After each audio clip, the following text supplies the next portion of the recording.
Hey everyone again, it's MyJobJr.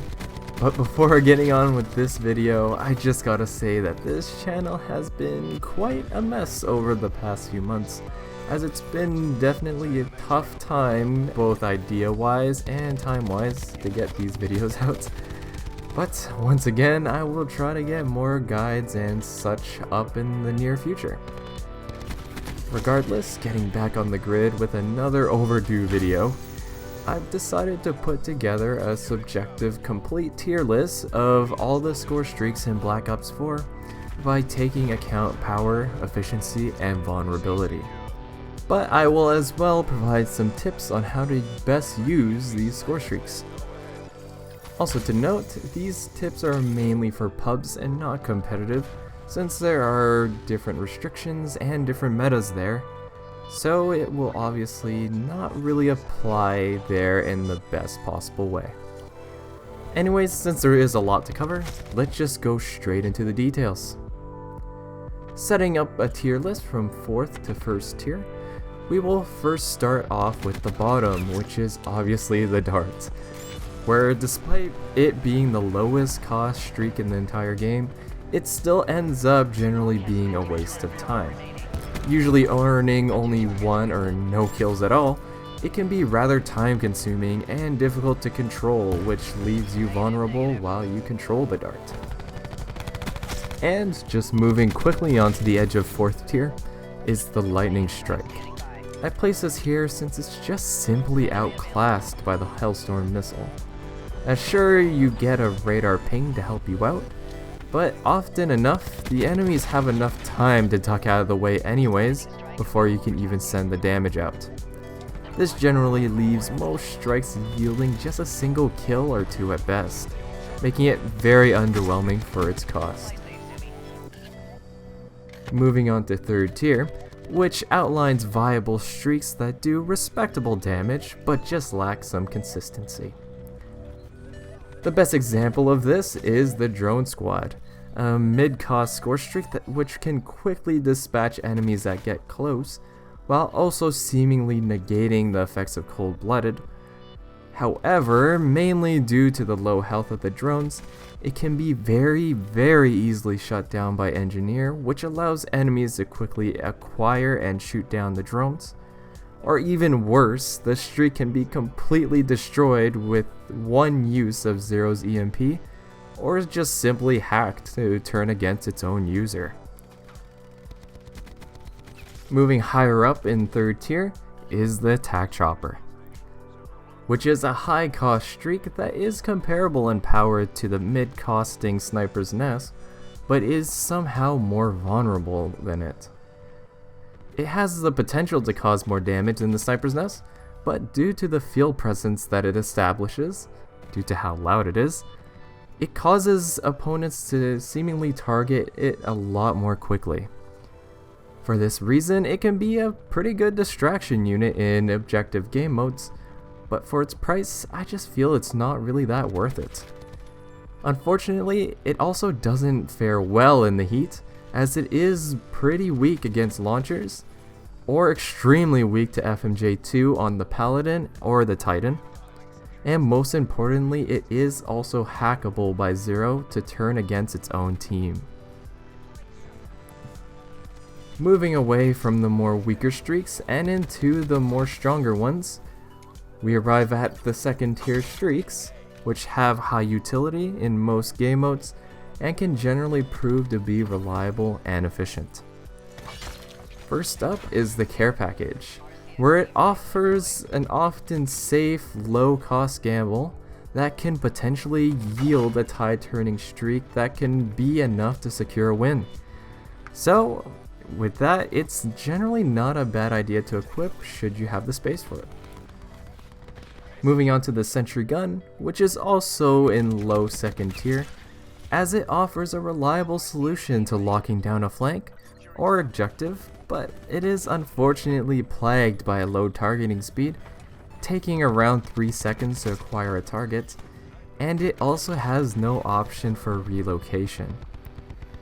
This often leaves it to be very predictable and thus generally net you a low amount of kills, but at least it is low cost in the end and locks down the area, but just don't expect it to get you very many kills. Snug in the middle of second tier is the Rcxd. It is an extremely low cost streak that has a tremendous amount of utility in objective game modes or to eliminate opposition that have hunkered down in a location. When timing the boost correctly, it can be extremely hard to hit and quick to use, making it a definite underrated streak that proves to be powerful when mixed with other low cost streaks. This allows it for quick and rapid re-earning. A fun strategy I would recommend is to just equip the Rcxd alone or with a UAV to pair with it, as it allows earning these streaks very frequently and they become more like tools rather than streaks. Now fittingly, the Hellstorm missile makes its way to second tier, providing a very quick AoE damage that can usually arrive even faster and stronger than the lightning strike. Obviously best suited for objective game modes, and it pairs extremely well with a UAV for better timing and positioning. Lastly, at the cusp of second tier, just very short of first tier, is the Strike Team. I had a very hard time deciding where this one places, but in the end I decided it best suits second tier, just mainly due to the large numbers of counters existing for it. But if it's left uncontested, it can single-handedly be one of the most strongest streaks in the game, as they just simply roam the map regardless of indoors or outdoors, just murdering everybody in their path. But then again, it does have the long list of counters combined with the high costs, making this a risk to use. To name some of the counters, we have Cold-Blooded, Paladin, or Titan FMJ2 to quickly target and kill the deploy chopper even before they touch ground. Most of the specialist abilities one-shot them. Paladin with High Caliber 2 or Mozu Skull Splitter gives you one-shot kills to the head, and there is many others, but I'm just naming a few here. Finally, at the first tier, we have streaks that are very efficient and or have little options to counter them along the way. The most obvious choices here are the low-costing UAV and counter UAV, as with such a low cost and recent duration buff to 30 seconds, either of these are staples in any Scorestreak build. Picking either one will help you acquire targets obviously, or hide from them, so if your class is not using a suppressor, the counter UAV is quite a fair choice here. As there's not much to describe here, as they've been in literally almost every Call of Duty game so far, but it often never hurts to select one of these as a choice for your class.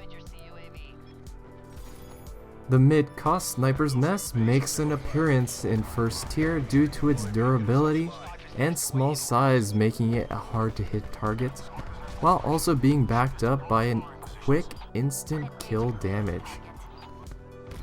It is a clear plug-and-play streak that's great for any mode and any build, and can surely deal some damage before it can be eliminated, just throwing in some chaos into the map. It is a great asset in gaining map control and to help build to your higher cost streaks. Now finally, slapped into the middle of first tier is the Gunship itself. Top tier in firepower department, with incredible durability, makes the Gunship a very strong asset. It does require a fair amount of practice to get used to the weapon travel time in order to make the most out of the streak and average around 10 kills or so per use. But while that, the Gunship can single-handedly win the game, but it does have major flaws that prevent it from being the best streak in the game. First, Cold-Blooded almost completely hides the user from the Gunship, allowing them to proceed as normal throughout the match as if nothing is happening. Next, it has a very high priority to be targeted by Zero, and will undoubtedly be an easy target for Zero users.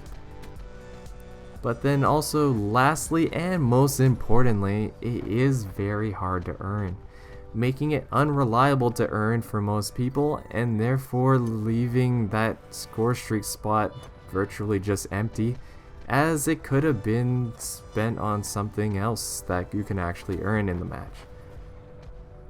And also, that kind of goes hand in hand with it, the gunship is only really earned in matches that you're winning already, so it's kind of just overkill most of the time. But it's also not to mention that it could be called in as a comeback tool. Therefore, unless it's comfortably earnable for you, it often really shouldn't be equipped in your build. And now, for the second best streak in the game, it is the Mantis. The Mantis is an incredible mid-cost streak that is perfect for controlling an area, with its great durability and versatility with its AI or player-controlled modes. It also has very few hard counters and is built like a tank. It is also surprisingly resistant to Zero's EMP grenade, which only stuns it for just a few seconds.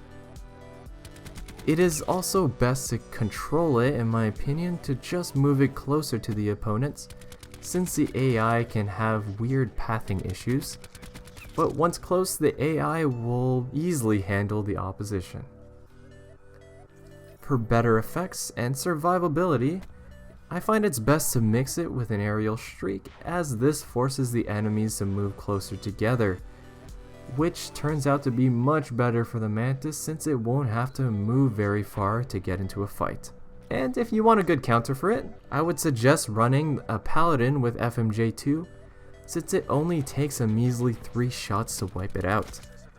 Although it seems that nobody else runs this method of taking it down, so it's safe to say your Mantises should be safe from this generally. And finally, in my personal opinion, the top score streak in Black Ops 4 goes to the Thresher. After the buff it received a little while back, it has definitely made a comeback, as it now consistently gets around 4 or 5 kills per use, but most importantly it is the fact that it lasts a very long time and has the least amount of hard counters out of any of the streaks in the game. Probably the only consistent counter I find is Zero's hacking, since it is just too fast to be reliably hit with the Helion or FMJ2 weapons. And on top of all of that, it also negates the effects of Cold-Blooded and can easily acquire those users as well as if they weren't even using it. And so due to all of this, the Thresher fundamentally changes the flow of the match, forcing the enemies inside for a very long time, and thus allow for ground-based streaks to thrive by forcing the enemies back outside into the Thresher. Additionally, a very good combo that I found is the Thresher combined with the Strike Team, as this can help ensure that the Strike Team can touch ground safely, as the Thresher continuously suppresses opponents long enough to protect a deployed chopper. So in all, the Thresher is a very solid choice that can help get the opponents on the ropes as just a mid-high cost streak. And that's all the streaks. Hopefully this wasn't too insane of a video, but I honestly just felt like taking on a large topic for the first one back. But hopefully this one was helpful nonetheless, as it took a lot of experimenting to put this one together, but it felt like something that would be useful to have. And just like always, thanks for stopping by, and until the next video.